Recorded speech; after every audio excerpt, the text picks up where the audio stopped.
सुळकुड पंचक्रोशीत प्रथमच अबाबाबाबा लय मोठा हॉल ने हॉलचं नाव नंदिनी ग्रँड हॉल व लॉन। इथं सगळ्या सोयी कशा एकदम टकाटक आहेत। हॉलमध्ये ग्रँड एंट्री, टकाटक ऑफिस आणि मेन हॉल तर अबाबाबाबा 900 खुर्च्या बसतात आणि जेवण विभाग एका वेळेला 250 लोक बसतात। इथलं जेवण एक नंबर क्वालिटी आणि नाईटच्या कार्यक्रमासाठी होय ती पण व्यवस्था केली की लॉन्चची व्यवस्था। आणि एक विषय तर राहिलाच की हो, तो म्हणजे पार्किंगचा।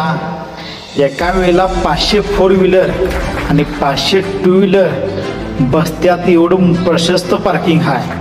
त्यामुळं आता दुसरं तिसरी कुठं जायचं नाही, फक्त नंदिनी ग्रँड हॉल व लॉन सुळकुडमध्येच कार्यक्रम करायचा।